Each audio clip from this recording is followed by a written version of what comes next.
Good morning, everyone. Today is going to be a little bit of a busy day because I have a video idea for something that you'll see. Anyway, this morning I have to mow a lawn for this family, and I also have to bring this along because this is going to be part of the video.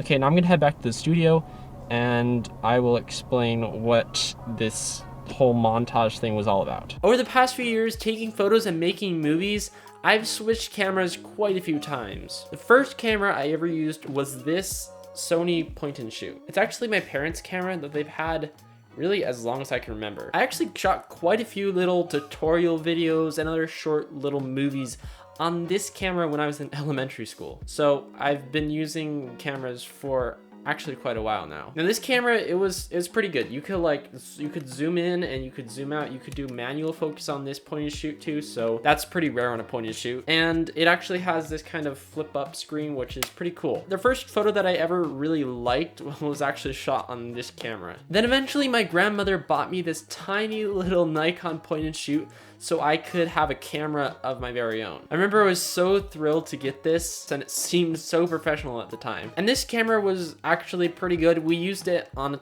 couple of times making little movies and stuff around our house. And honestly, it was pretty good for doing that sort of thing where we were just learning and this is what we had available. I do remember though, one of the annoying things is that it only takes AA batteries. So you basically just have to have completely new batteries each time. And I actually used this from about 2015 to about 2017. So I used it for 2 full years and I didn't really have to ever think about upgrading the camera.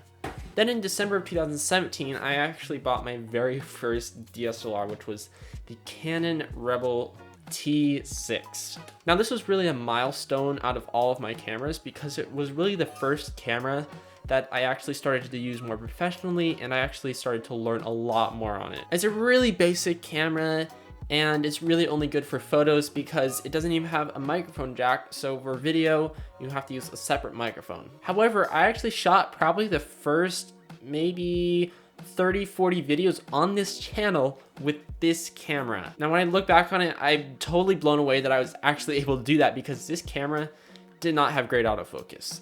In fact, it didn't have any autofocus during video, so you were left having to manually focus it or set the autofocus before you started the video. But it got me to where I am now, so for that, I am very grateful for ever having the chance to use this camera. And eventually I grew out of that camera because I was just using it a lot more for video, and it just wasn't really quite there for me. So I researched for hours upon hours, and I eventually decided upon getting the Panasonic GH4, which is actually quite older than the T6. I bought this camera in 2021 in the beginning of the year, and I've been using it for basically all of my YouTube videos ever since then. Now this camera was really great because it had a microphone jack, had a headphone jack, it could shoot in 4K, it could shoot slow motion up to 96 frames per second. So when I bought it, it was basically all I needed and more. The main downside with this camera is that the autofocus, though it does exist, it is very bad autofocus. It pretty much just doesn't track your face, so if anytime you move, it would just drift away to the background, and it really didn't look professional, or it doesn't really look good at all. However, I still actually use this camera for about 90% of video stuff that I do. Now, because the GH4 had such bad autofocus, I eventually bought the Canon SL2, which is the camera that is recording me right now. Now, yes, it doesn't have 4K and it doesn't have 96 frames per second slow motion, but it does have really great autofocus and the colors look pretty good straight out of the camera. And it's just really a lot faster to use, a lot easier to use, and it's very efficient to use. Now again, this camera is actually more of a beginner's camera, so I definitely wouldn't use it for any professional stuff. I would use the GH4 instead. But for stuff like YouTube, it actually works fine. Now I brought up all of these cameras that I bought over the years for a specific reason. See, that little montage that you saw in the beginning of the video of me going to cut the grass and then cutting the grass, that was all done using this little Nikon point and shoot, or at least most of it was. The only parts that weren't filmed with that were me carrying the bag out the door and me talking to the camera. And this camera actually worked fine for that situation because it was small and light and I was able to carry it around, put it in my pocket, get out little shots whenever I needed to without people wondering like, why does he have such a huge camera right there? And this enabled me to get the shots that I needed quickly and efficiently. This all goes to illustrate that gear doesn't really matter that much, but in my opinion, gear actually does matter a lot. Now that does sound contradictory, but here's what I mean. I've seen so many videos saying I'm switching from Canon to Sony, or I'm switching from Sony to Panasonic, or here's why you should only buy Panasonic, or videos like gear doesn't matter. Now, while they all do have very valid points, I've never totally agreed with any of those videos. See, for stuff like YouTube, those people are correct. Gear does not really matter that much. As you saw from that montage that I shot in the beginning, I used this tiny little camera and it did fine. It didn't look the greatest, but it worked. And really, the whole point of it was to tell the story of this entire video. In fact, in some situations, little cameras like these, even though they're not very professional, are sometimes actually better for YouTube because they're inconspicuous, they don't make people nervous if they see the camera, and really they're just a whole lot more convenient to use. That's why for something like YouTube, I have no problem using this Canon SL2. It looks fine. It looks absolutely fine. You can do so much with this camera, and this is really what the kind of camera that you want to learn, because it can do a lot of things for you, and then you can also start moving into manual modes and getting all that experience. So if you're somebody who really just needs to do something like YouTube, then you can use any camera. This is when gear does not matter, because nobody actually cares. Sorry to sound so sarcastic, but it's true. When people are watching you, they care more about the story than they do about your camera. If you really need to feel validated by buying an expensive camera so everybody thinks you are a professional YouTuber, then maybe you shouldn't be making YouTube videos at all. Now, I don't mean to sound harsh to any of you, but it's the truth, and you guys all need to hear it. Having expensive gear does not make you a better YouTuber or a better filmmaker. However, this is where I'm gonna switch to the point of gear does matter. See, I've started filming wedding videos recently, and for what I'm doing, gear does really matter. Even though the client probably won't notice any difference between a camera like a Canon SL2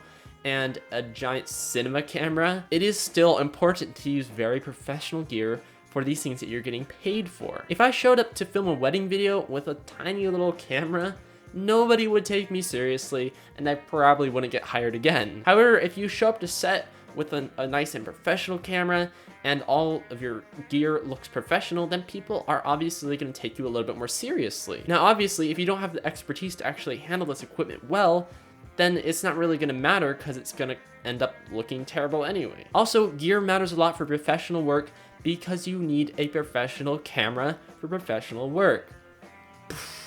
It's not only because of the image quality that people choose to use cinema cameras, it's also because of the ergonomics of those cameras and all the different ways that make those cameras a lot more professional to use and a lot easier to use on a professional shoot environment. People will be so frustrated if you showed up to set with a Canon SL2 and said, well, it takes the same video quality, because it's not really about that all the time. It's about how quickly is it processed, will this match with all their other stuff that they have, and not even for these big sets like commercials, but also for, like I mentioned earlier, wedding videos. Professional gear is so reliable, and it's built that way for a reason. That's why I really do believe that gear does matter if you are working in a professional environment. But really, if you're just doing YouTube videos, something like the Canon SL2 or even this tiny point-and-shoot camera, it works fine. At the end of the day, you just have to use the right tools for the job. So for anyone who says gear doesn't matter, I say yes for certain things, but no, It does actually matter if you're doing something professional. However, even if you have really good gear and you know how to use it, you still need to have good ideas. After all, if your story is terrible, no one will be able to appreciate the quality of your movies. That's why you should check out this video so you can always get the best ideas for your stop motions or for any other type of movie.